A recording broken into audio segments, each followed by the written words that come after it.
Hello. Good afternoon all. We are about to begin the program. I request all the esteemed faculty to take your seats in the front rows. I request all the faculty members to take your seats in the front rows. Thank you.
Healthier and more fulfilling lives.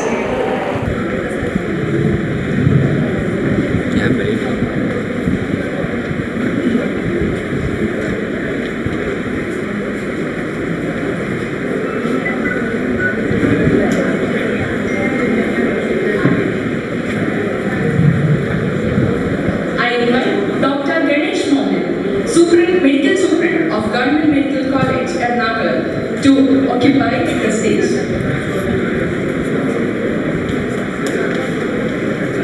I invite Dr. Deputy Medical Superintendent of Government Medical College Ernakulam to stage. I will say invite Dr. Arun P. Nair, Professor Psychiatry, Dr. Government Medical College, Trivandrum, to stage.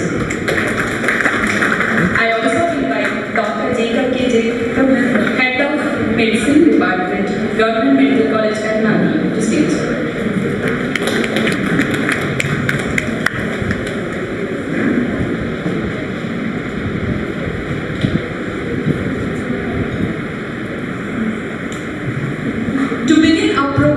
I now invite Dr. Geeta Nair, Deputy Medical Superintendent of Medical College Ernakulam, to deliver the welcome speech. Very good afternoon to all of you once again. Today's CME is on a very interesting topic on stress management, and we have a guest speaker for that too. We all are under stress for one reason or other, maybe workplace stress, family stress, financial stress, so many stresses are there, and we have a guest speaker for today. So our medical superintendent was thinking day in and out how to cope up with workplace stress, and that has culminated in the CME today. And we have a guest speaker who has lot of tips and tricks in this armamentarium to deal with stress, none other than Dr. Arun. He is a head professor in the Department of Psychiatry, Government Medical College, Trivandrum, and he is also a renowned psychiatrist, a well-known counselor, and whatnot. So he has come all the way from Trivandrum on our request, and he has graciously agreed to address us and gives again the tips and tricks how to manage stress. So on behalf of all the staff of Government Medical College Ernakulam, and on a personal note, I welcome you, sir. I welcome you. Next, it's just there's no need to say welcome to our renowned medical superintendent, but I welcome Dr. Ganesh to this year. Hearty welcome.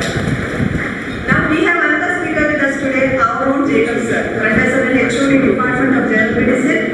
And there's no need again to formally welcome him, but welcome sir, welcome Jacob sir to this year. Again, I have to welcome two others, RMO and ARMO, who has been running behind this program.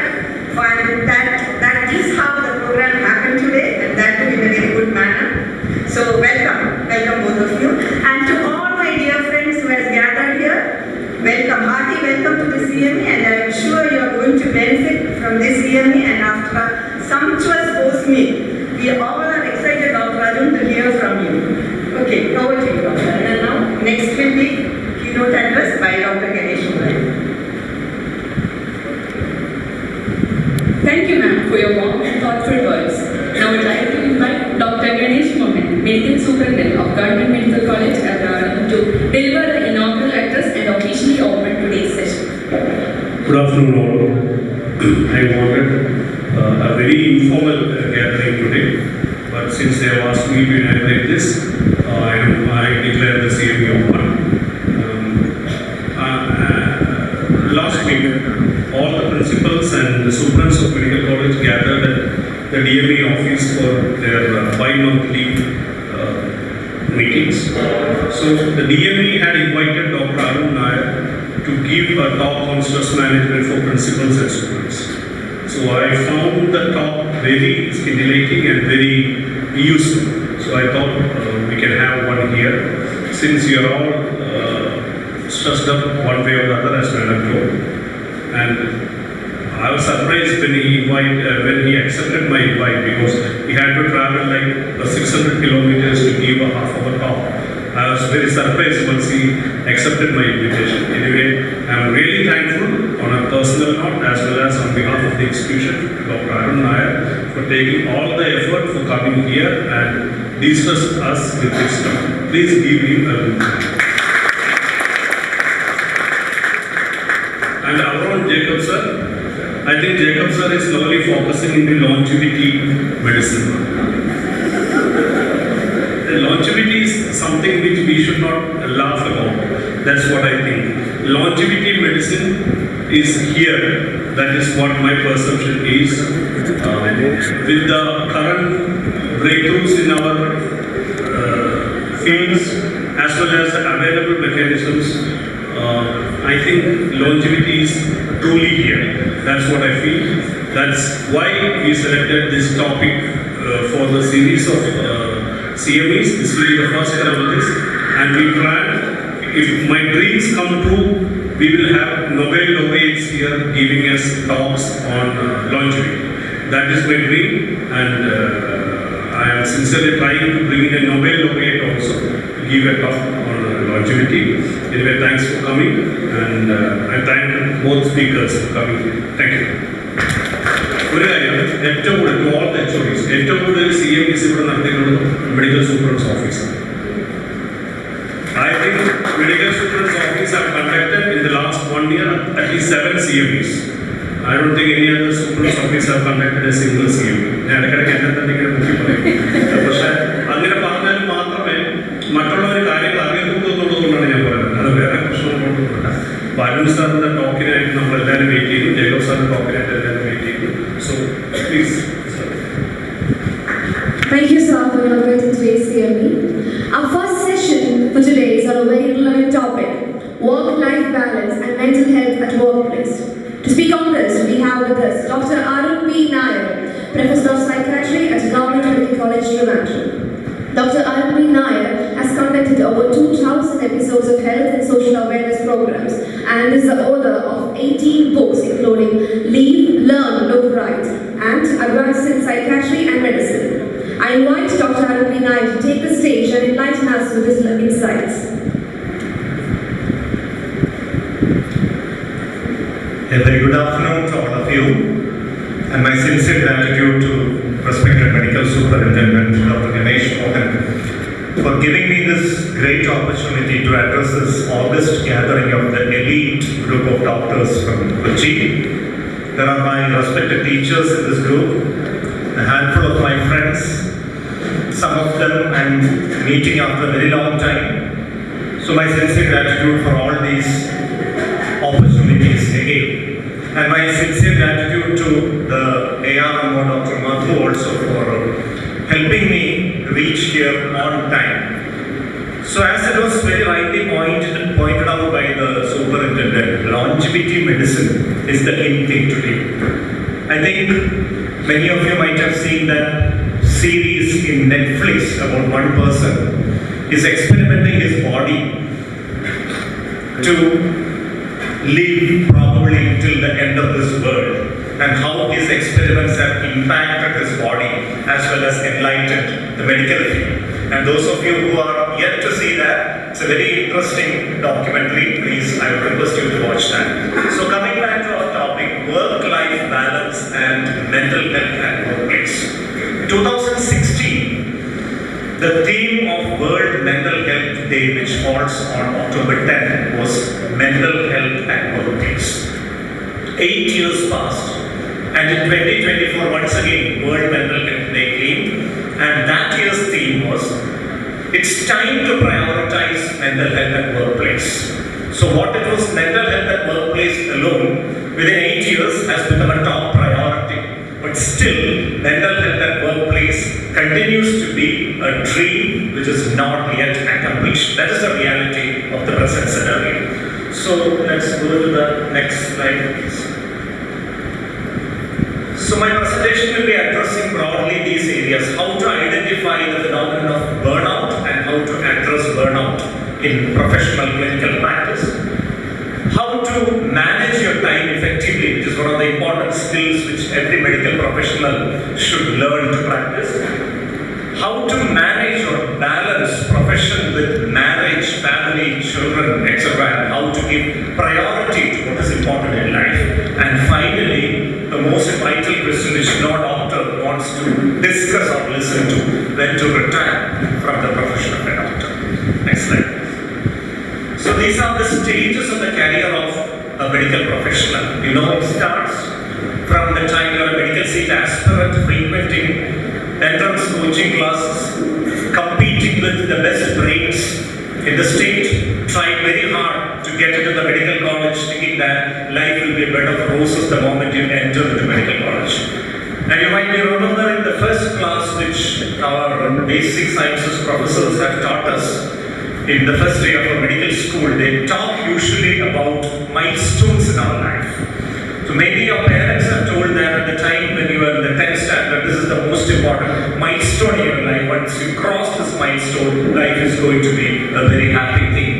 But once you reach your higher secondary, that becomes the most important milestone. Once the 12th standard exam is over, the entrance exam becomes the most defining milestone. Once you reach medical college, the professor of anatomy will tell you that this is the most important milestone of your life, and once you pass first MBBS, life is going to be very cool. So milestones happen one after the other, and finally you become a medical student and then become an intern. I don't know whether there are any interns in this hall. If there are any interns in this hall, can ask them how life is like. Of course, initial few days you will be on a high because you can become a doctor, can wear a step, can examine patients, can prescribe, and at least some people while sitting in the casualty will address you very respectfully as a doctor. Of course, it will wane off within a short span of time because the pressure of working in an emergency department itself may burn you out. Then we reach the stage of residency, which is called as the period of glorified slavery in medical life. Used to be, still does it continue to be, I don't know, you have to ask the residents. But of course, it is generally felt that it is the period of glorified slavery. Of course, you learn a lot, you work hard, and of course you develop the substrates to become a successful clinical practitioner or maybe a medical teacher for the future. And then you become a consultant. Just becoming a consultant may not be enough. Nowadays, you have to take a specialty, super specialty, then n number of fellowships. Then you have to choose the place of your practice, compete with your fellow clinicians, make yourself visible to the public, answer all the questions which are posed by YouTube channels, ChatGPT, Dr. Google, and so many other things like that. And finally, after years and years and years of toil, you reach the final destination, the last point, the stage of boredom. You become bored with your life. And at least when you get together with some of your school and higher secondary classmates and compare your life with theirs, you realize that you haven't had a full life, you haven't enjoyed life. Or at least when you see how the next generation is enjoying life, feel distressed, depressed, desperate, that you did not enjoy life. You just lived your life, that's it. So that is the reality of the life of a doctor in a nutshell. Next slide, please. So the Harvard Human Development Study, the largest and longest study on human development undertaken anywhere in the world, was started in 1938 in Harvard University, still continuing, 86 years, more than 30,000 people who were students of Harvard participated in this study. And this study has provided us with some major insights regarding longevity. Of course, the study, just like so many other studies, shows that proper diet, regular exercise, staying away from alcohol, abstaining from all forms of tobacco products, everything will enhance your life. But there is a fifth factor which the Harvard study says is most crucial in enhancing your longevity. And that is nothing but the quality of human relationships established during childhood and youth. What to do? Childhood is long over. Of course, you can think that age is just a number. I consider that my mental age is 17 years of age. Because after entering the medical college, I haven't aged, at least mentally. That is what I try to tell myself and believe myself. Anyway, the quality of human relationships established during childhood and youth is the most important factor which enhances the lifespan of human being as per the Harvard Human Development Study. So compare and contrast the lifestyle of a youngster of today, maybe an intern or a medical student or a postgraduate trainee of today, with one 30 years back. What is the essential fundamental difference? Maybe 30 years back, the only way for a youngster to derive happiness was to connect with his or her friends. Go out, mingle with them, go for a tour, go for movies, go and engage in some sports. Anyway, human connectivity was the only thing which used to give us happiness. What about these medical students of today? Do they need human connectivity to become happy? They are fortunate that they don't need human connectivity to be happy. They can sit in the privacy of their own room with a digital gadget and be happy for any number of hours.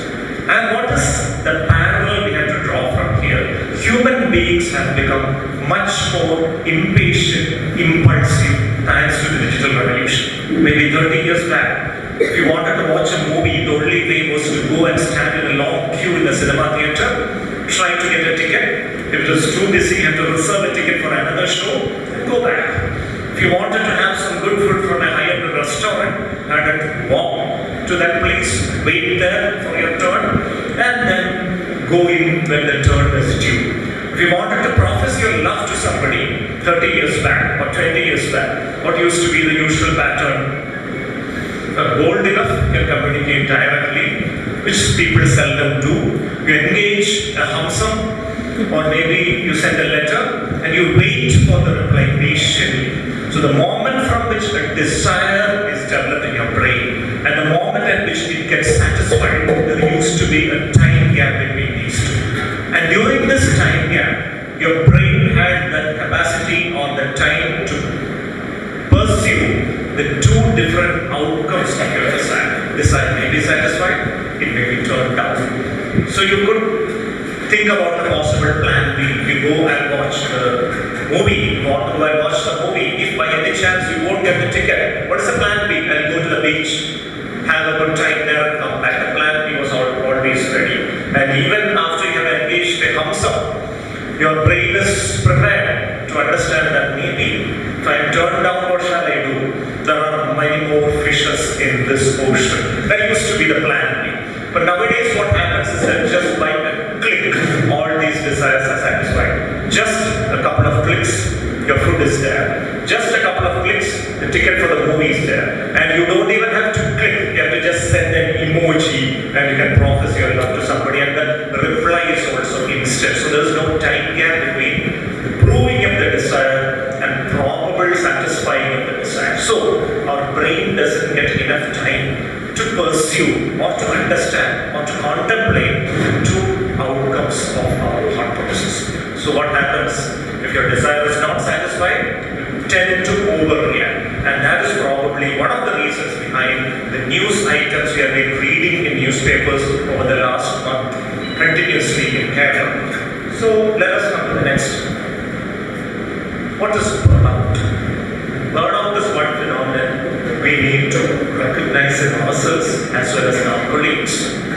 We may become burnt out, our colleagues may become burnt out, our interns, our residents, all of them may get burnt out in the process of our profession. So the first stage of burnout is, of course, you become angry for no reason. You develop something like a noise intolerance. You're no longer enjoying your profession, you're feeling sad, nothing gives you a high. Not even praising oneself gives you a high. That reaches the situation. And of course, your concentration becomes a problem towards the last phase. You're sitting here, but you're unable to focus. Your mind is wandering elsewhere. And when we come to the second phase of burnout, you try to avoid work. You get up in the morning, you don't feel excited to go to your workplace. You no longer enjoy your work. And the second thing is very important. You become psychologically absent at your workplace. You sit in front of your patient, you're mechanically disposing the patient. Maybe because just like the AI chat boxes, quite a lot of information is fed in your brain. You can also recognize patterns just like the AI chat box and give a prescription. It happens very mechanically without an emotional connection or an emotional transition between the patient and the doctor. So that psychological absenteeism and being late to work, these are the second stage symptoms of burnout. And finally, you become tired, lethargic, your sleep becomes disturbed. The initial phases, you develop something called early morning awakening or terminal insomnia. You wake up at least 2 hours before the proposed time of waking up. And gradually, you develop something called pan insomnia. The entire sleep is disturbed. And also, from our adolescence itself, we know different mechanisms to counter these. Of course, alcohol, drugs, various forms of tranquilizers, benzodiazepines, hypnotics, self-medication. It is generally said that doctors are the worst patients. It's true, because even my experience as a patient also, even though I tried my level best not to irritate my treating doctor or scratch him with unnecessary questions, I'm guilty of not being compliant with the treatment regime which he suggested to me. Happens very often because we think that we know a little bit of medicine, so we don't submit ourselves to the treating doctor.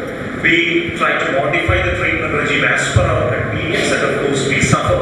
So as a result, the lifespan of a doctor is around a decade less than the lifespan of the average patient we treat. I'm sure Jacob sir will be going into the details of that soon. Next slide.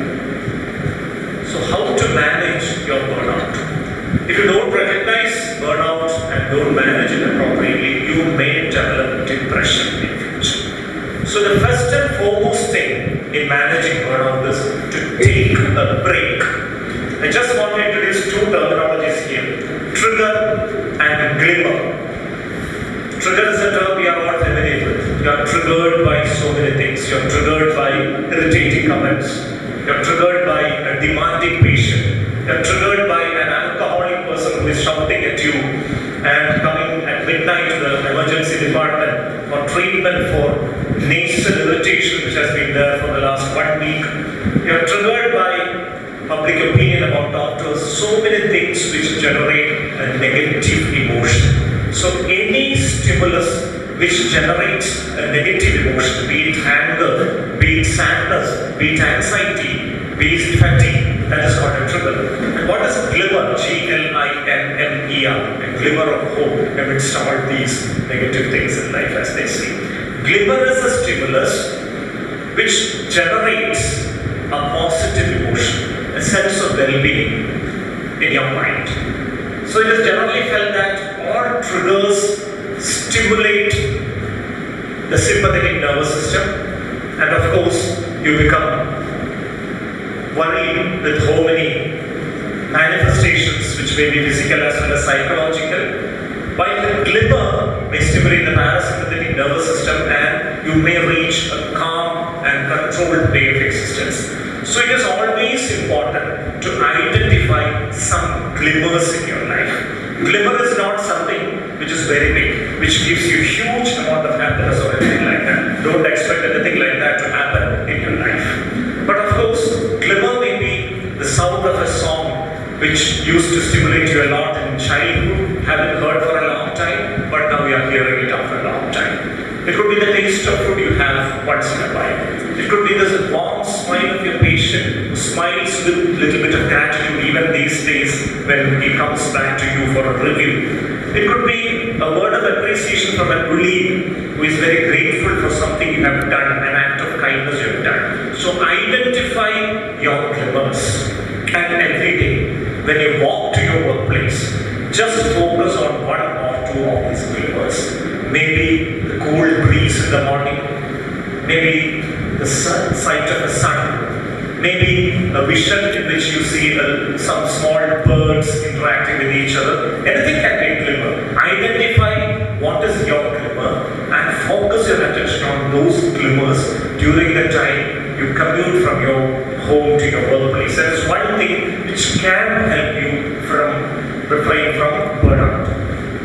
Of course, the second thing is assertiveness, the art of saying no. So, benevolence is something which has been instilled in us. We are supposed to be very obedient. So, as a person who is seeing a lot of adolescents, the commonest complaint which parents have when they come with a boy or a girl less than 18 years of age is that he or she is not obedient, does not obey, is defiant. And the moment they turn 18 years of age, the commonest complaint is that they are not at all responsive. How can a person be absolutely obedient and turn into an absolutely responsible human being overnight? Is it possible? It's impossible. So the art of developing the personality of a child has to be there right from the parenting things. So an important skill is assertiveness, your ability to say no.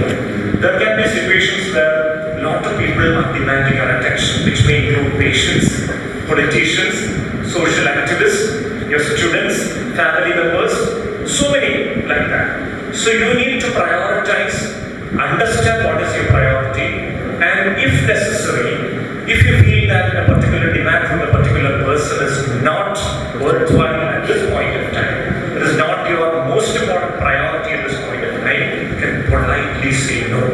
Need not shout, need not create a noise pollution, need not use unparliamentary terminologies, but a firm no. So telling a firm no has to be there right from the beginning of your tenure itself, because if you are extremely flexible in the initial phases, agree to whatever others say, and one fine morning you start saying no, there will be a problem. So if you have this habit of saying no right from the initial phase of your life itself, your people around you will accept you as you are. So it is very important to be assertive and say no whenever it is necessary. Like for example, after 8 p.m., your duty time is over. You're going for a marriage function of a relative. Maybe you have reached your car and a person who is known to you, who is a patient of yours, is coming to the car and saying that, "Oh doctor, I was late. Can you see me and go?" It's one situation where assertiveness may be needed. The reply depends upon the relationship you share with that person. If that person is truly important to you, of course, there is no harm in seeing that person. But as a whole, you need not budge to such kind of request unless it is an emergency. Coming to the third thing, fulfilling extra professional hobbies. I'm sure most of the people sitting here will have some extracurricular talents like singing, dancing, cooking.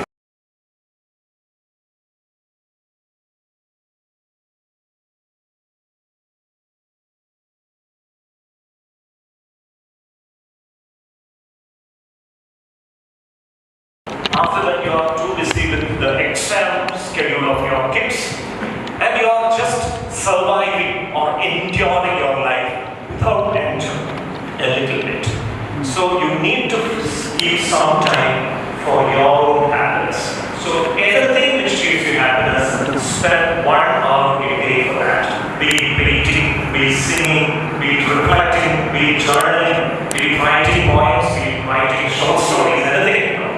You can spend at least 1 hour per day. If your professional schedule is so tight that you cannot afford 1 hour every day, maybe you can afford 3 hours in a week, on a weekend. Spend at least 3 hours on a weekend. You cannot say that you cannot afford such kind of time. So that will give you some sense of well-being. And even if something goes wrong at your workplace, even if you are criticized at your workplace, even if the entire world is trying to screw you up at your workplace, you will have a positive emotion and glimmer at your home. And that is the reason why you should pursue that third point very actively. Of course, you need to cut routine work with time. The art of delegating responsibilities. Unfortunately, there is a culture of micromanagement which is very deeply instilled in our society. Because our parents used to micromanage so many things and do it very effectively also. So we also try to micromanage. We try to micromanage whatever is happening in our department. We micromanage what is happening in your institution, at your home, and you don't trust anybody else. So handpick a group of people you can trust. Give them the freedom, guide them properly, mentor them properly, and allow them to develop on their own. And of course, I'm sure that if you can do that, those people will be very grateful.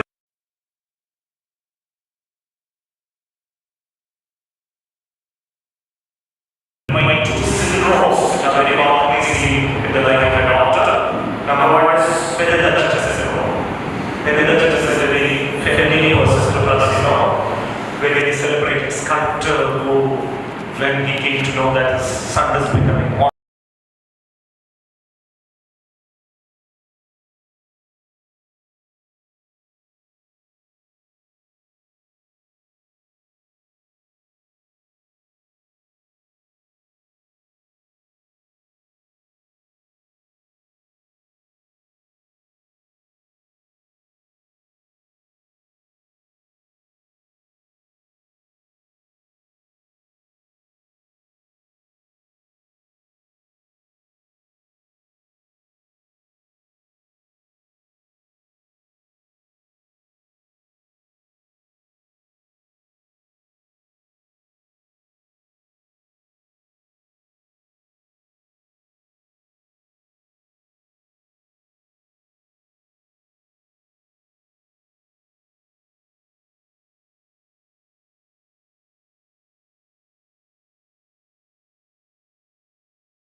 maybe 10 years from now they may tell that maybe not teaching and thinking, I taught people the basics of medicine. Such a kind of things are so awesome, but believe me, they are my minority. But what you can do is don't be a chef and try not to be a spouse. Be grateful to your teachers who gave you some opportunities to become a celebrated medical teacher or a clinician. And of course, handhold and mentor the next generation so that they become better and not equal to. That's something that you should do. And of course, the last one is you should have a support system. When you reach first, what you do? When I came here, there was smiling in the morning. I saw a message in my WhatsApp about a suicide of a senior resident in my campus. It's the third suicide among residents happening over the last 1 year. Why these kind of things are happening? We don't have a straight, simple answer for that because all complex issues in life have got answers which are straight, simple, and wrong. You cannot say reductionistic answers like they are not endured as they are extremely fragile, they are biological, they don't want to follow any such kind of ridiculous explanations. So we said that it's very complex. But one thing which I can tell you is, if you have an attitude of opening up to your support system, it may prevent you from committing suicide to a large extent. So to develop a group of 5 sets of friends around, one group of friends at your workplace, another group of friends in your neighborhood, another group of friends from your college, church, of course, you can connect with them through social media, and handful of your school friends also can connect with them. Any other activity, social activity or public activity, group of friends, what happens in each of the process is that the doctor's life is basically streamlined in the professional field. We talk with doctors, socialize with doctors, and what happens is that if you do some reason, you're criticized for something you haven't done, and then an entire group of police are criticizing. What do you do at that time? So it is possible that many of you are non-medical colleagues may not understand the kind of the nature of the struggle. But of course, you can have one or two people. If you have a couple of good friends in a neighborhood, you can go over and all. When you need one of them, you can just talk to them and do something neutral. And you can get a sense of well-being. And within 5 minutes, you realize that there are human beings in this world who accept you as you are, who need your presence, who value your presence. That may be enough to prevent you from committing suicide. So that is very strong support level. So there are 4 aspects of mentoring. This is for medical teachers with regards to your behavior to students of the next generation. So these are the management methodologies which a supervisor and boss can adopt towards this subordinates.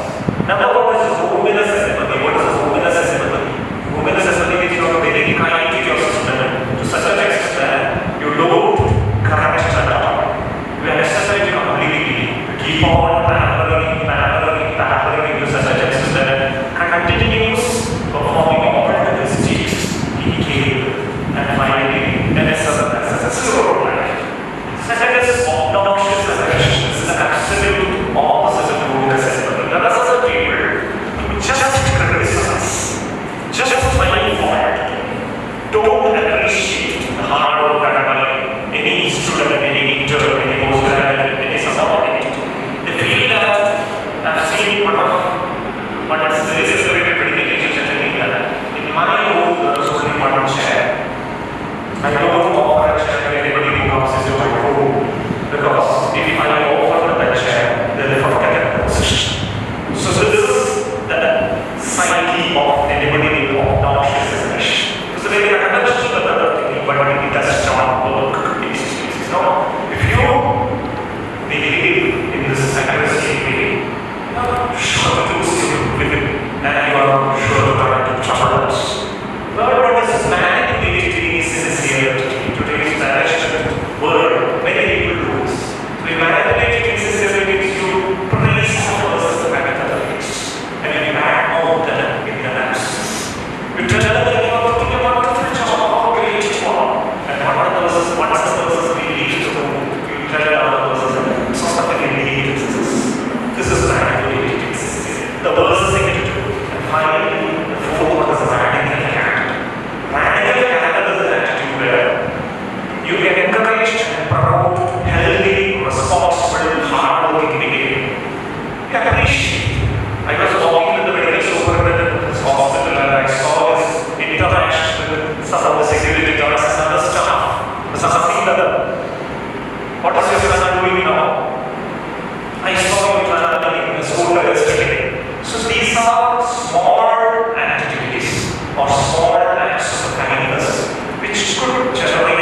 5 things anybody can do to a person in distress. First step, just approach the person who you think is suffering from distress and proactively inquire what is wrong. Seem to be mood off for a couple of days. What is troubling? No harm asking. Even if you're a student, no harm asking that. Second step is listen empathetically. Without interrupting, intruding, trivializing, mocking, or criticizing. Give a patient ear to the person. Even if what he says is not something which matches up your moral standards or thought process, just listen to the patient, because the feeling that there is somebody who's going to listen to me itself can relieve a lot of this point of view. Third one is give information and reassurance. Maybe the person is worried because of a misconception. Maybe somebody did not smile at him when he had shown the person just in the morning. So it is always good to tell him to the end, because the person need not smile back to you just because you have smiled. If that person is going through some personal trauma, somebody is hoping maybe significantly, so that would be the reason why he is not smiling back. So those kind of fraction of success can make a person lead. Maybe the person who is stressed, maybe suffering from something major. This child is suffering from internal cancer and is on the verge of death. You cannot say that it doesn't matter. You cannot say to realize the issue that it doesn't matter. It doesn't matter. It's probably the biggest stress in the world. A child dying when the parent is alive. It's the biggest stress in the world. I'm doubted it. So in such a situation, reassurance is important. How do you reassure?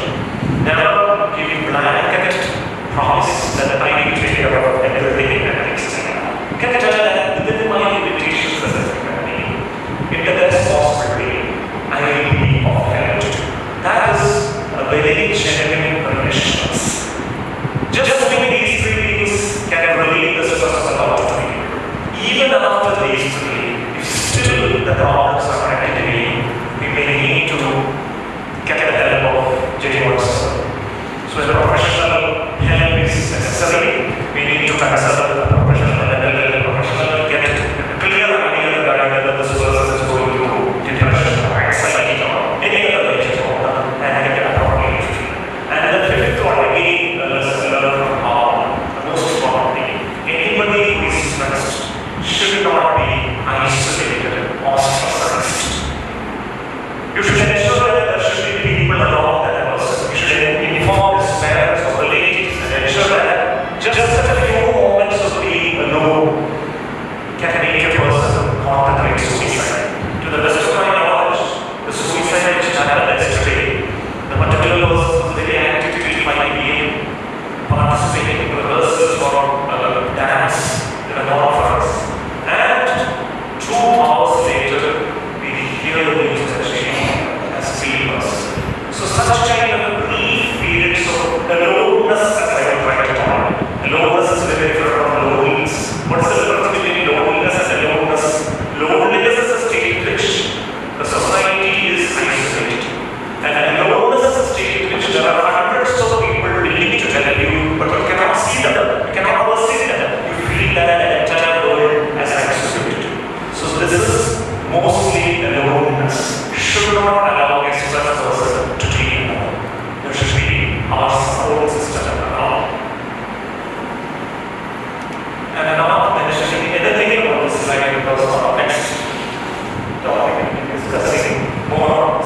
So coming to time management, time is the most precious commodity in our life. It is the most important resource, but unfortunately it is not stored. So what is the difference between effectiveness and efficiency? Effectiveness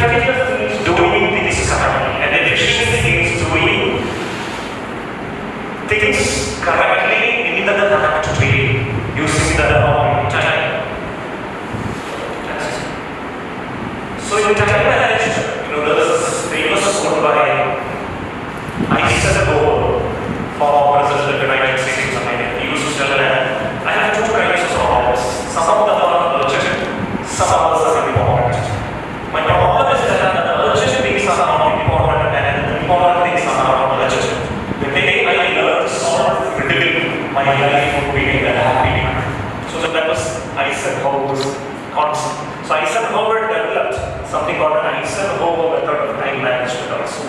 You can draw 4 columns. On the left side, there will be urgent and automatics. Like taking care of the communication. This is urgent and automatic. If a child wants to draw everything and run for, undoubtedly, and then on the other side, there can be urgent things which are not important. Like you say, there is a film festival.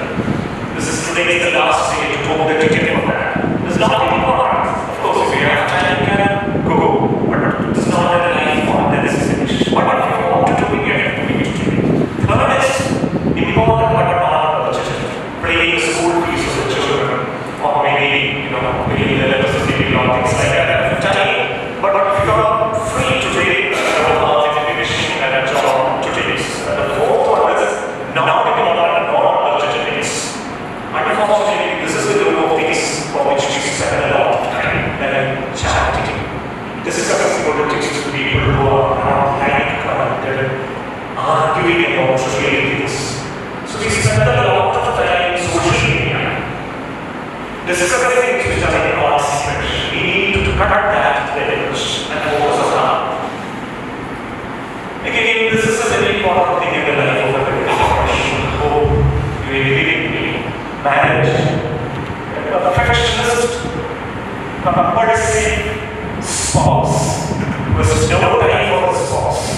The entire world is celebrating on her who is the best doctor in the world, always available for every emergency. You can ask the wife, and the wife will have a totally different opinion. What use is this alone as in my life? So if your spouse is telling you like that, you cannot necessarily live a very successful life. That is the reality. So if you don't have any time for your spouse, and you will leave the next thing mentioned, infidelity.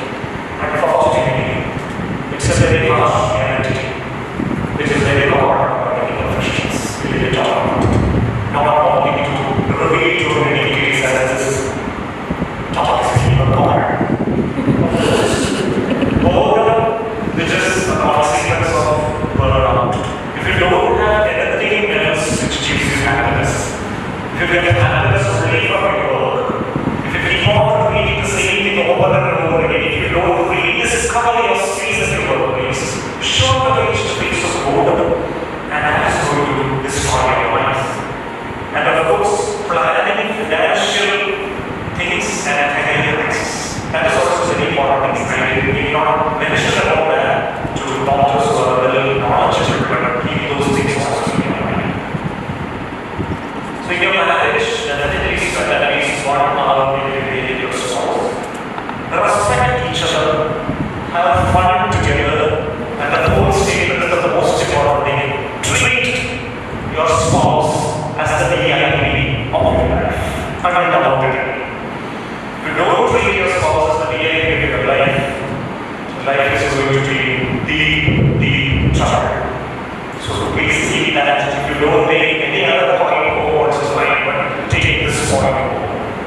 Allow the spouse, you should be a very loving spouse. So spending quality time in marriage, there should be love in marriage. And love is a combination of intimacy, passion, and commitment. Passion will be very strong to begin with, but it will die down over time because 50 years it will start being content. And as this is the right, it is the spice of that. So there is this tendency to do spice in life. But of course, restrain yourself because the society is looking for spicy things in your life. I'm sure that if a common man is having an extramarital relationship, this is not a news anymore. But what if a doctor does an extramarital relationship? I'm sure that at least a large number of our YouTube channels will celebrate that stories and bifurcations of stories which you never dreamt of as yet. Handling the next generation.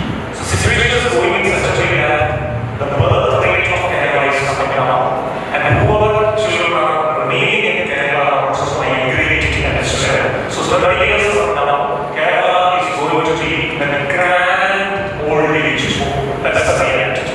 But of course, certain tips to keep your children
biggest problem is that once you retire, most of the doctors tell you, what can I do? I don't know even to prepare a body. I don't know anything else other than to treat patients. I'm wasting my time sitting and see what should I do. So of course, learn some daily life skills so that I can fend for yourself after retirement. When anyone tells you, should you stay with children after your retirement? What is the answer? Answer is a firm no. Answer is also don't stay with your children. Don't intrude into the life of your children. Accept that are free and never give unsolicited advice to your children. Maybe because you have seen your kids grow up as the most helpless infant in the world. You have this tendency to think that they may fall down during different stages of their life. So you tend to advise and criticize them. Today morning when I came out of my house, my mom was asking me this question. You have a cake or what's it going to go on? I used to become an advocate at least a few years back because this used to happen even when people are coming to my OTT for a program. My mom used to tell the same statement in front of the organizers. So I used to feel bad. I tried to explain it to my mom, but of course, even after listening to me and not getting the back, next time immediately that used to agree. So I have understood that this act of scolding me gives her a sense of relief. So now I allow her to tell her whatever she wants about me in the process of others or not. So I have given that kind of freedom to her. So life is very easy as of now. So almost all children may not accept just and even if your kids accept it, your sons and daughters in law are not going to accept it. So stay safe, Mr. Sundar. Don't give advice. Of course, how to be productive and inspired even after the retirement. Dr. Ganesh was telling me about his plans to write an autobiography about his experiences as a medical superintendent. So, these kind of things, many of you may have very good internal skills. It's a great thing to do, of course. So when I know something, write down your experiences, it may be immense benefit to the next generation. Even if it is just about bragging about my achievements, it may be great benefit to the next generation. And of course, have a solid plan for managing health problems, including health insurance, as well as where to lie down and die. Whether you want to die in an intensive care unit or somewhere else, all these things we need to plan. So again, I'm not talking much about that because graceful exit from this world is one of my favorite topics, which is not in tune with the general idea of medical profession. So that's topic next. Something is to be done. Be grateful to all those people who helped you. If there is one teacher or one person in this world who helped you in some way or another, really think about once in a while and express your gratitude. If he says a distinct things, please send him a WhatsApp message. That person is expired. Just write a letter of gratitude to him on your weekend and keep it to be a moral purification process. And acknowledge good things others do to you. If somebody is helped you, thank him. That will generate goodwill in your lives and others.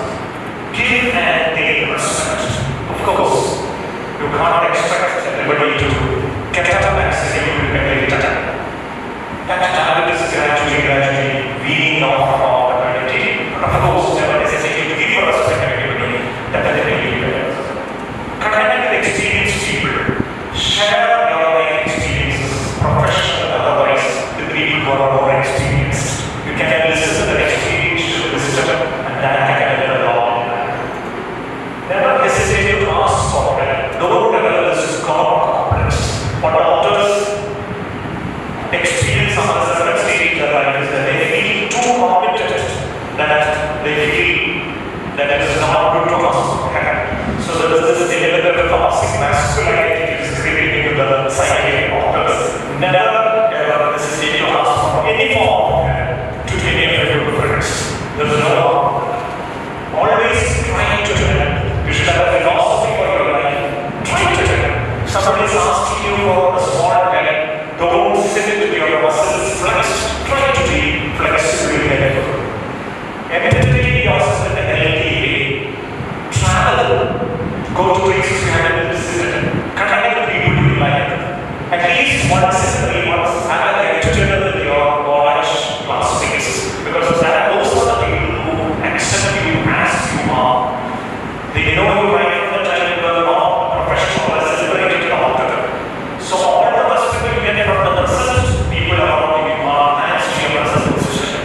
once your position is lost, then you're not respected. So this is very important to connect with those people. So meeting physically with your college classmates once in 3 months can be an experience to make you psychologically young, and at least by 10 years during any time.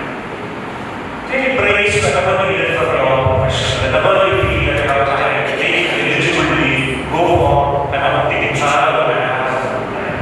Don't try to change things which cannot be changed. There is something called Jubatani. Jubatani must have Jubatani means every generation is worried about the next generation. They think that the next generation is going to be the world. You can come up with our parents who used to tell the same about us. Now we are at that. Of course, our kids will also think the same. So Jubatani is the same. Don't let Jubatani. The world is changing. The attitude of people are changing. The next generation is going to be more intelligent than you. How hard you try to prepare it. So that's the philosophy. And another philosophy. What is the philosophy? What do you want to remember after your existence by the people who you knew? That is the answer to this is the philosophy. And the values to achieve the philosophy are the values of life. For example, if you want to remember as a person trying to get maximum number of human beings during the tenure of this world, in every single moment of your life, when you are sitting and relaxing, you will attempt to help others in small ways. Maybe by giving some advice which is asked for, guiding them in a little bit way, or even showing the way to a stranger on the road when he's asking for direction to a place. Next time. So this is the last slide of our presentation. 10 commandments for a better education. Number 1, you should not expect someone else to take care of your stress. Don't expect a medical superintendent to cure your stress. You have to take responsibility for managing your stress. It is your primary responsibility. Number 1. Number 2, you should not resist change. Change is inevitable. New technology will come. The youngsters will be better due to new technology. Of course, accept that reality. Third, should not take yourself in vain. 4, remember what is important to you. Prioritize things in your life and understand what is more important and what is not. Understand your limitations. Every human being has some limitations. Don't consider yourself to be a superhuman who can do everything, multitask, and do the job of 10 people. Such people are not respected anymore in today's world. Maybe 30 years ago they were respected as greats, but now they are regarded as fools who are ruining their own life. So work smart and not work hard. That is another. Should not work in medical practice is teamwork. Recognize and acknowledge the role of every single person and appreciate the good things done by every single person. That will generate goodwill for you in their lives. Should not kill or should not kill yourself. You should not take your life. You should not take the life of another person. Of course, should not work hard but try to work smart. Because as you grow old, the time you take to see a patient reach a diagnosis and impart treatment will come down. Of course, you may not see 150 patients every day in your OP. Of course, you can delegate. You can allow your next generation to grow. So you can see the most difficult cases and give the expert advice that are prepared.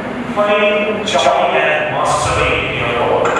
Of course, you do better, learn, understand things, and guide your next generation. Allow them to do research and be part of the research they are doing. The younger generation come forward with the new ideas. And you have to highlight them and learn things like that. Of course, those are last every opportunity and lifelong learner. There's no end to learning is life. So happy learning, happy relaxed life. And I wish that all of you live for another century. Extremely healthy, happy, and peaceful state. My sincere gratitude to Dr. Ganesh for this opportunity for speaking. Thank you very much for your patience.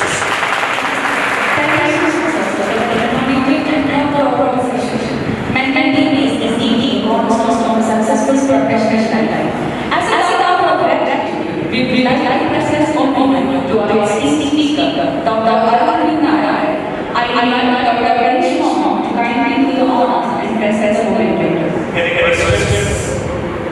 Any questions are there?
we always say healthy, but it is not that.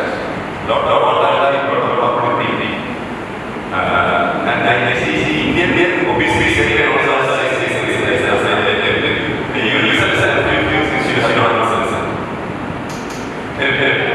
so doctors being consumed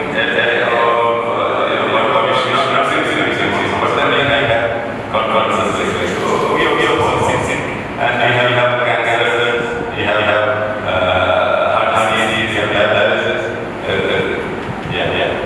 So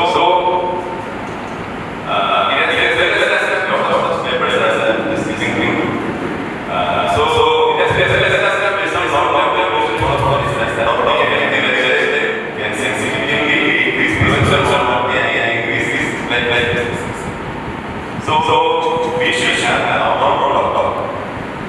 what do I do usually? If you start at your church, since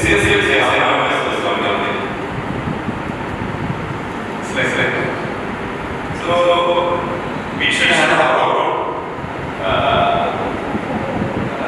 physicians also, and we should also see medical report of what is that, but we don't do. You can raise your hand and then don't raise your hand. This is my thing. Yeah. No. Why should we do?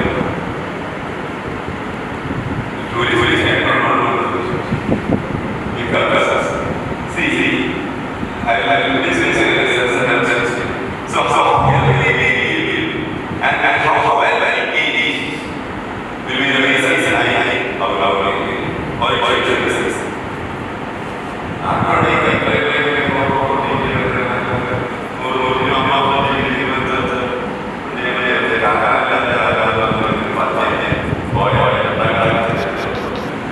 So that's how and how well it is.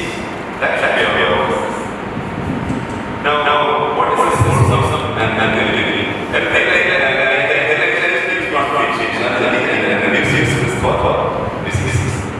So, what's the definition of what's the definition of what is definitions? What is years with physical and cognitive and social functioning. That is social. That's very important. I will tell you what is so that is long that they have less of species. Now, see, even in population high, there are many relationships and this can significantly happen. See, there is also a countries where people have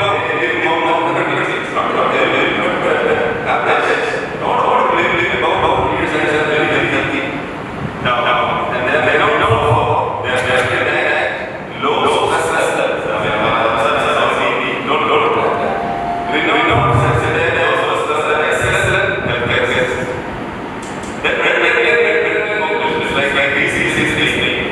So they're not for that dialysis is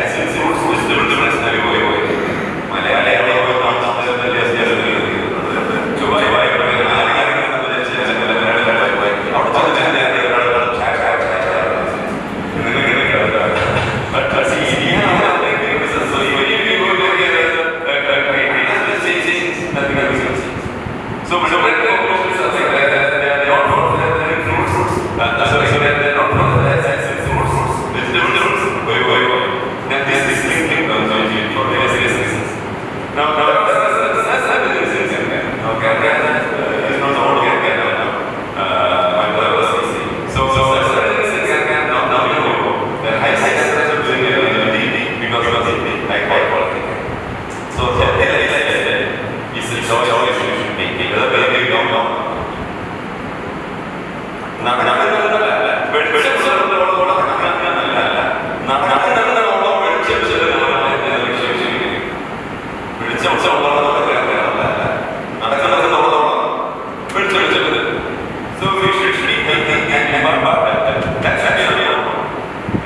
But the results are yes.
our 30cc staff. But all our operations,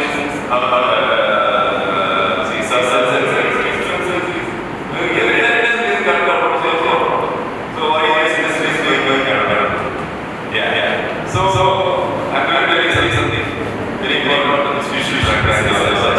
You don't know the stuff now. So that's what I told you initially. It is not my lifespan. It's good. That's how much daily and how long we are living. Otherwise, we will be better. Otherwise, we will be better. And so this concept is completely helpless. Now, some of the tests are not really you know what tests we are supposed to do. Now, these are something where I have technologies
problem.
health span or longevity, lifespan or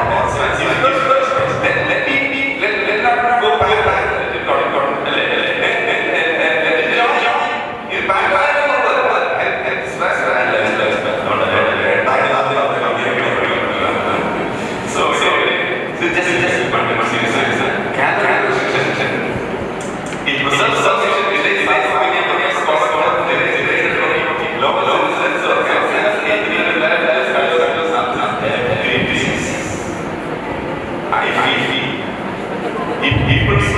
Stop thinking.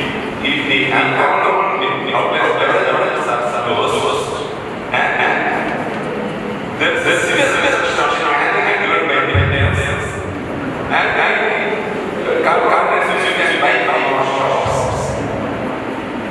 Most of the hospitals was lost. We will become the obvious.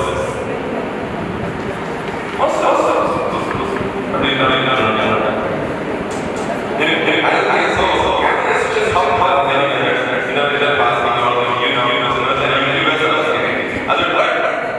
see, they found that there are studies. All lactobacillus, what is that? Not again. All lactobacillus. That is, they will take eggs, that milk, honey, without fish. So these people have maximum longevity. Okay. Then another is sort of Mediterranean, almost 6. So they have minimal cells, but nuts and fruits, legumes, vegetables, seeds, fresh, everything. But everything in moderation.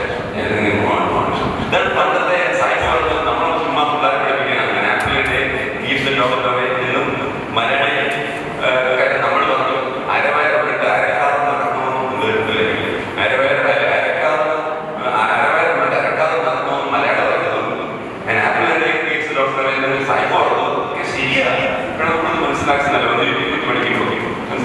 Then there is one blue zone. The blue zone it is island of there are several islands in Greece, Japan, and all those places. Then the east is there for the blue zones. Why? Because their diet is excellent. Why? Calorie restriction, more proteins, less of fat, and liver. Plus one science fish. That is that's called the longevity diet. Going fast. Longevity diet.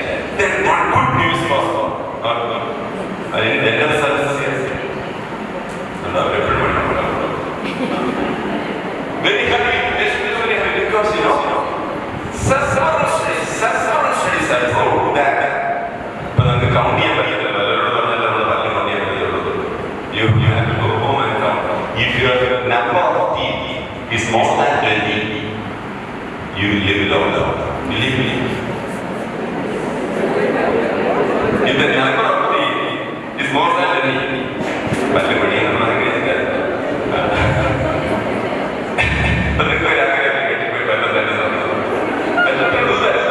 because, see, oral health, the concept of oral frailty, longevity, health span, lifespan. Now there is another thing, oral frailty. That means if you are not careful with your mouth.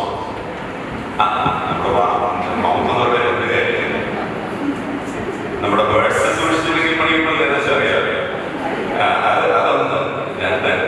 real oral care, oral frailty, the risk of physical stability, sarcopenia, and all the problems of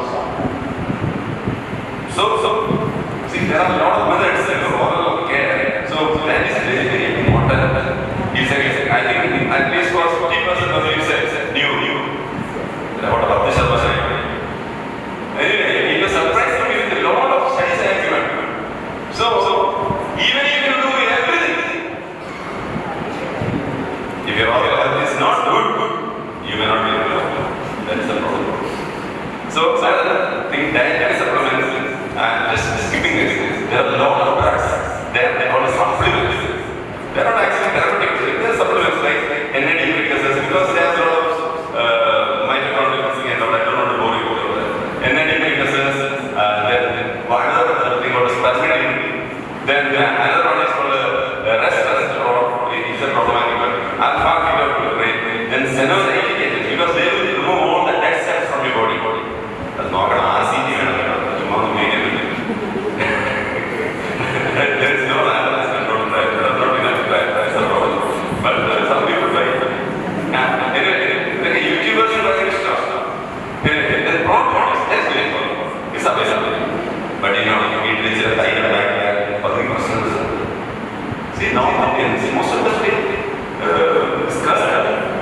And we have curds with the supplementation, the yogurt supplement. That is also very costly. I think you can have your own.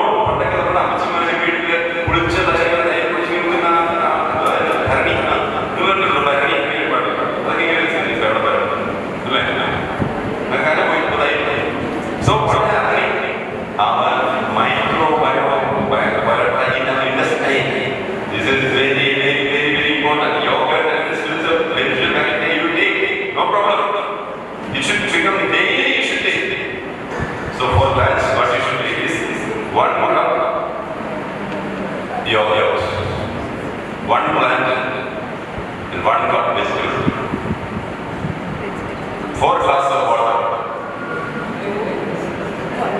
That's all. Repeat the same in the night also. You will know. So this probiotics is very important. There is something called the gut-X signaling axis. Gut-X signaling axis. It will signal with the liver. It will signal with the bone. It will signal with the brain. So all interferes with all the various aging processes in the body. And I'm not doing the physiology. So that is a definite. There are a lot of other trials. And then certain drugs are also there, like rapamycin. Our dear people are fighting against it because it is very cheap. When we have 100, 1 tablet costing 100 rupees, and 1 tablet costing 1 rupee, who wants that? Only for the industry got it other only. So metformin, a lot of people are casting metformin. Anyway, see, metformin has anti-aging problem. I think we should ask a short on metformin for 6 hours. Let our students rise.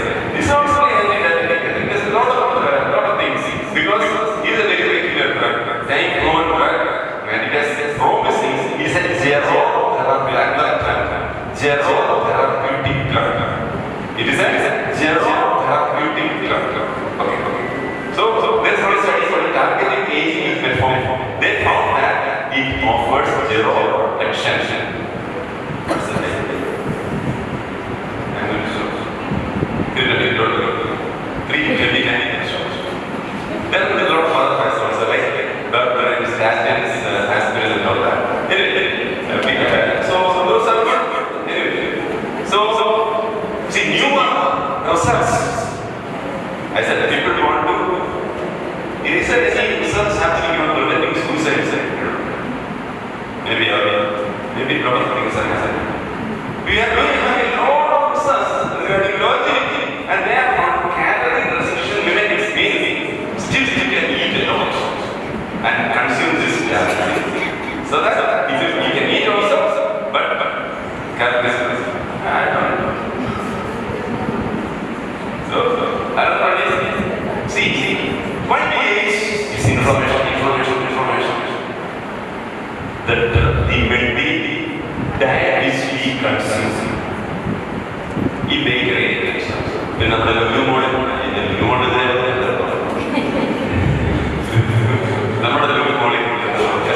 what does it cause?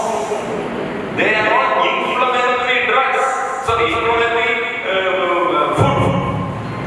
Inflammatory causes inflammation. That's called inflammaging. Inflammaging means inflammation which is causing aging. It is like burning. Inflammation is burning. So it causes fast to become very Then there are a lot of not pharmacological interventions. This is soda making, cold water immersion, cryotherapy, intermittent hyperoxia training, hyperbaric oxygen chamber. The coachingers are like GMC. And they will end up in real change. So, I thought the numbers are also look at it.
shortens their ages, telomere length. Now, the most of the food which you are consuming are reducing the telomere length. In now we should decide. നമ്മുടെ ഇവിടെ അടുത്ത CFP നമുക്കൊരു fire എടുക്കാമെന്ന് പറഞ്ഞാൽ ഞങ്ങളുടെ organising secretary ഈ ice cream കൊടുക്കാം. But the ice cream is reducing the telomere length. So we should not drink it. If you want to taste it, നമ്മളിവിടെ ലാക്ടോസ് ലാക്ടോസ് അപ്പോൾ അത് ലാക്ടോസ് ദിവസം ഞങ്ങളുടെ റെസിഡൻസ് ഒരു ദിവസം ഇത് വിചാരിച്ച് 15 മിനിറ്റ് കൂടി എൻ്റെ പുതിയ നാക്ക് നനയാൻ പോലും പറയുന്നത് നീ കൊടുക്കുന്ന ഉദ്ദേശം സാധിക്കും. പക്ഷേ ഐസ്ക്രീം ഇഷ്ടംപോലെ ഭാഗമായി എന്നറിയാം.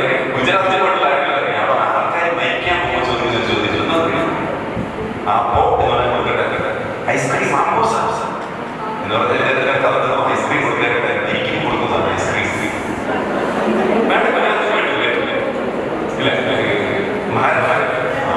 മഹാരാഷ്ട്രക്കാരുണ്ടോ ഗുജറാത്തിൽ നമ്മൾ ഐസ്ക്രീം നമുക്ക് തോന്നുന്നത് കൂടുതൽ കൂടേണ്ട ആവശ്യമൊന്നുമില്ല. ഞാൻ പറഞ്ഞതറിയാം ഈ ലാക്ടോസ് പദത്തിൽ എഴുതുന്നത് ഒക്കെ വേണം നാട്ടിൽ നനയ്ക്കണമെങ്കിൽ അപ്പുറത്ത് പറ്റുന്നുണ്ടെങ്കിൽ ഐസ്ക്രീം കഴിക്കാൻ ബാക്കി കളക്കണം. Because if you reduce the telomere length, most of the water what we consume are ice cream. So it is. Now this telomere length is also linked to paternal telomere length. ഈ കല്യാണത്തിനുള്ളിൽ അപ്പച്ചൻ എത്ര വയസ്സുണ്ടായിരുന്നു, അപ്പച്ചന്റെ വല്യപ്പച്ചന്റെ അനിയന്റെ എത്ര വയസ്സുണ്ടായിരുന്നു പക്ഷേ ഈ ചോദിക്കുന്നത് ഇങ്ങനെയുള്ള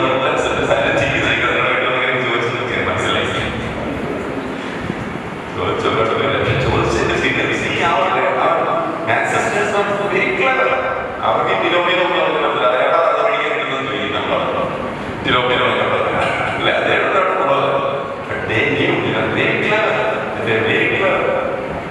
അപ്പൊ അതുകൊണ്ടാണ് അവർ ചോദ്യം ചോദിക്കുന്നത്. ഇപ്പൊ എനിക്ക് മനസ്സിലായത് ഞങ്ങൾ ചോദിച്ചിട്ടില്ല. അപ്പൊ genres and also very important. South കൊറിയയിൽ people are their age is longevity, very high longevity because of their Korean diet. Japanese people again their obesity is very low obesity level. They see today what you should do is you should go home and change your plate. Make it a little bigger than a sauce. We move on to the sauce. Little bigger than a sauce. First thing what you should do is change your plate. Yeah, no doubt about that. And do a little like this. So change your plate. Eat slowly. This is not Japanese food. These are based on papers. These are not based on papers. You know, so eat slowly and chew well. Take time. Eat with family. Okay? Avoid snacking.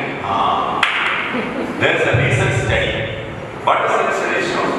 If you don't eat anything also, if you are snacking in between, it will increase insulin resistance. Very good. It will increase insulin resistance. No, avoid snacking. Avoid eating when distracted. No, don't do that. Don't do that. No. So,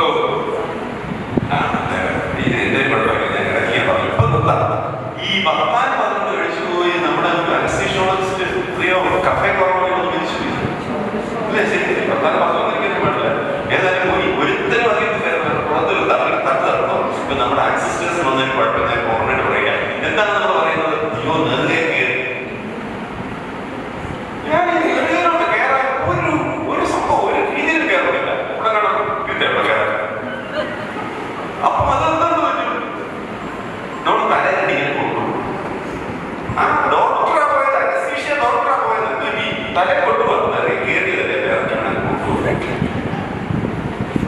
എൻ്റെ ദൈവമേ ഇത് പിന്നെയും നമ്മുടെ സാധനം വേണോപര സാധനം ചെയ്യുന്നതിൻ്റെ progress ഇത് താഴോട്ട് പോവുക എന്നുള്ളത് നമ്മൾ പോയി പഠിപ്പിക്കണം, നമ്മൾ പിള്ളേരെ പഠിപ്പിക്കണം. I have same place like that because I knew there is no hole to go പുറമെ മേഖലയ്ക്ക് കൂടെ ഒന്നും കയറില്ല.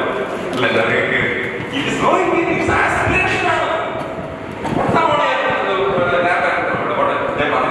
Avoid eating when distracted.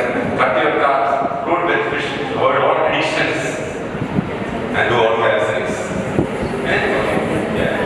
So the key points about Japanese, I was like, they walk and they do exercise together. Gentle movements together, complete deal with mentorship. Gentle see that they kind of gentle exercise, calisthenics, calisthenics ചെയ്യാം, smooth movements ചെയ്യാം, but every day നമ്മുടെ പഠിക്കുമ്പോൾ എല്ലാത്തിനും ഫസ്റ്റാണ്. ഇതെല്ലാം കാര്യങ്ങളാണ് നമ്മുടെ superintendent sir, deputy superintendent മാഡവും നമ്മുടെ എല്ലാവരും ടീമാണ്. പിന്നെ നമ്മളെല്ലാവരും HOD-മാരെല്ലാം കൂടെ ചേർന്ന് ഇന്നലെ ഞാൻ ഒരാളെ കണ്ടപ്പോൾ നമ്മുടെ ജോർജ് സാറിന് പോയി സാറ് രണ്ടു കൊണ്ട് ഒരുമിച്ച് എന്നെ കണ്ടത്. അപ്പൊ അത്രയ്ക്ക് വലിയ കാര്യങ്ങൾ ചെയ്യുന്ന ഒരു ആശുപത്രിയില് why don't we take initiative for healthy lifestyle? എല്ലാ ദിവസവും രാവിലെ നമ്മൾ അസംബ്ലി ചെയ്യുക, 3 minutes. അപ്പൊ എല്ലാവരും പഞ്ച് ചെയ്ത് ദിവസം അറിയാം അല്ല, നമ്മൾ പഞ്ച് ചെയ്യുന്നുണ്ട്. ഇത് ചെയ്യുമ്പോൾ ഇത് വൈറലാവും. മുമ്പേ ഗമിക്കുന്ന ഗോതന്റെ പിമ്പേ ഗമിക്കുമ്പോൾ ഗോക്കളല്ല. അപ്പൊ എന്താ പറ്റും? ഇവിടെ ഉള്ള 35 മെഡിക്കൽ കോളേജുകൾ ചെയ്യും. അടുത്ത വർഷം CBMD NLC റൂള് വരും.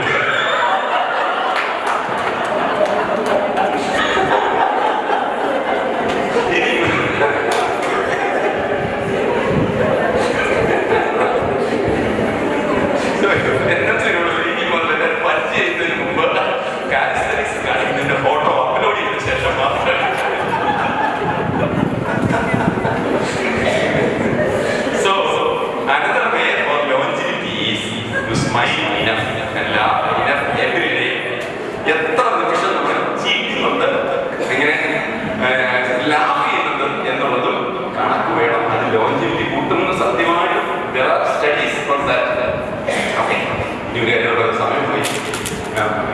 How to predict whether you will live long? There are predictors. പക്ഷെ പെട്ടെന്നാണ് ഒന്ന് VO2 max എന്ന് പറയുന്നത്. അതായത് ഈ ഓക്സിജൻ VO2 max ആണ് strongest predictor whether you will live long. അപ്പൊ ഇപ്പൊ നമ്മൾ സ്വയമേ നോക്കുമോ അത് മറ്റുള്ളവർ നമുക്ക് വേണ്ടി നോക്കുമോ എന്ന് പറയുന്ന പ്രോബ്ലം അല്ലേ?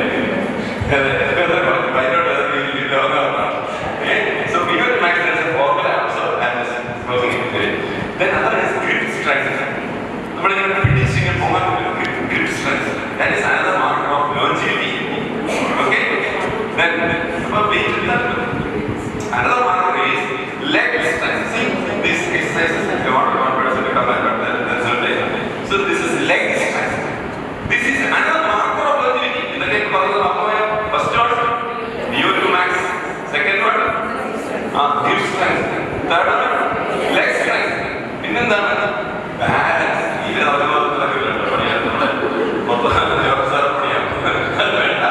but see, like you can stand like this. There is balance. Check balance whether you can do that or not. Okay? Then muscle mass. See what good news. Muscle mass has no age. No age. That's not successful aging. But you should have reasonable muscle mass. Otherwise, number corporate is even at any age you will have muscle mass. So that is these 6 points. Now, muscle mass, balance, leg strength, grip strength, max. All these are very important to know whether you will live long or not. But now see, all these can be improved by simple exercise. What do you mean by simple exercise? How much you should walk? The muscle power loss. Okay. See how much exercise? Aim for at least 150. 150 20 minutes of moderate intensity of not pulse, other 50% of the 50% of the exercise are moderate exercise. 150 minutes. But we rigorous exercise angle, then your basal percentage is there plus 80%. So that will then is 75. Now one problem is that recently I heard a story, a 40-year-old Gmce. Right? What's the reason? One reason may be, so there are studies showing that exercise more than 10 hours per day, will increase mortality. But it was all of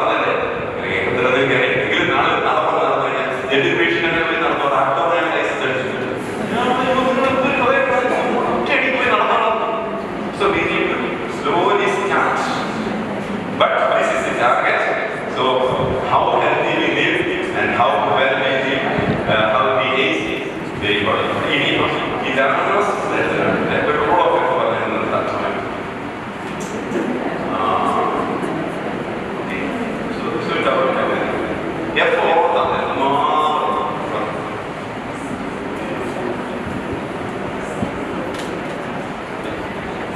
So fix your days. Every day we should have an average time of the day where you should have your gut hormones and your gut bacteria will respond to that. And the whole family will, as far as possible, see all this can be flexible. See, we need not to become physical, it will flexible. There's a flexibility. Then food, fruits, fiber, fluids, glucose, snacks. Fruits, fiber, fluids, glucose, snacks. But you have a lot of choice. Then fast walking.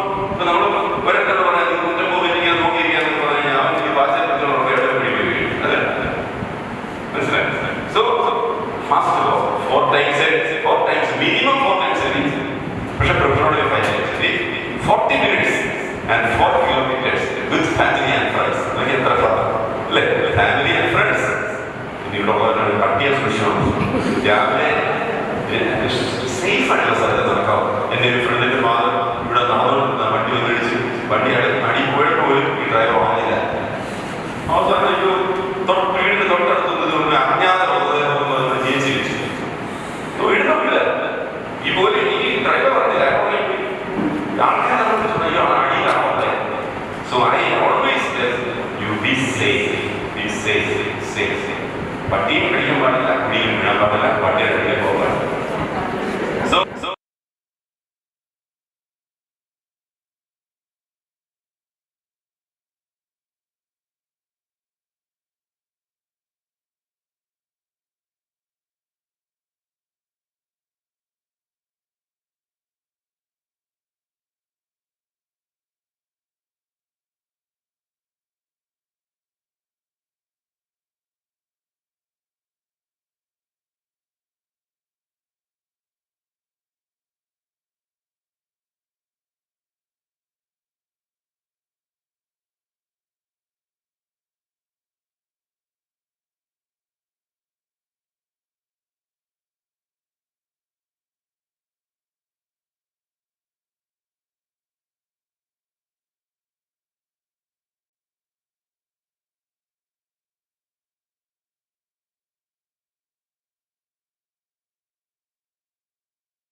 So family time, personal time, intimacy, fun, all are very important. And say farewell to all kinds of nonsense.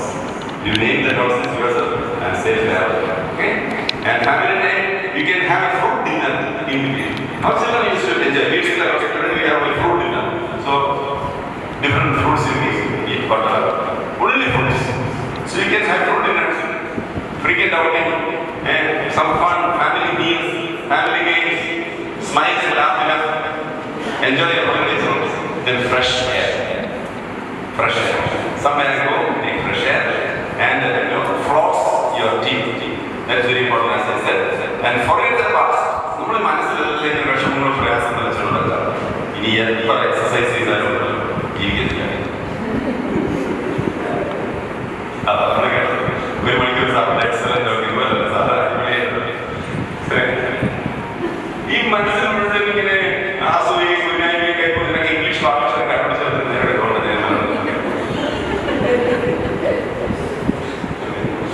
ഇതൊക്കെ കണ്ടുപിടിച്ചത്. So forget. പണ്ട് നിങ്ങളോട് പറഞ്ഞത് KFC, keep forgetting, അതുപോലെ keep forgiving and confessing sorry പറയുക and constantly KFC, keep forgiving and forgetting, constantly confessing. അത്രയും വേറെ ഒന്നും ചെയ്യേണ്ട ആവശ്യമില്ല. Okay, so then you foresee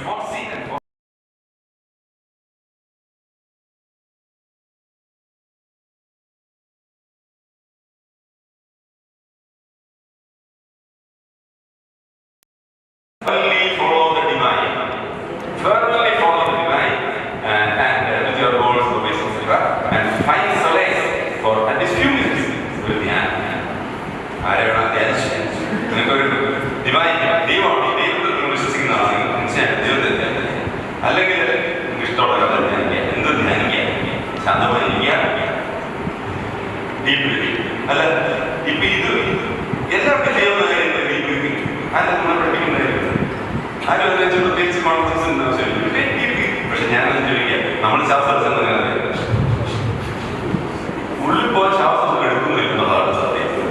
ഈ ഉള്ളിൽ വരെ ഓക്സിജൻ പോകുന്നതിന്റെ ഈ ശ്വാസം മൊത്തം കാർബൺ ഡൈ ഓക്സൈഡ്, അത് നമ്മളെ മുഴുവൻ കാർബൺ ഡൈ ഓക്സൈഡ് ആകും. അതേസമയത്ത് ഒരു ശ്വാസം എടുത്ത പ്ലേസ് വയറൊക്കെ പോകണം. ശ്വാസം എടുത്ത എത്ര നാളായി ഇങ്ങനെ എടുത്തിട്ട് എടുക്കൂല. അപ്പൊ എല്ലാ ദിവസവും ചെയ്യാം. HOD കൂട്ടുകാരുടെ ചെയ്ത് നോക്കുക. ഒത്തിരി tension and form groups to practice good lifestyle principles, foster a positive attitude, take care of your finances, resources and time, and follow all traffic rules. ഇതെല്ലാം ചെയ്ത് അവസാനം വണ്ടി ഇടിച്ച് നിൽക്കുന്ന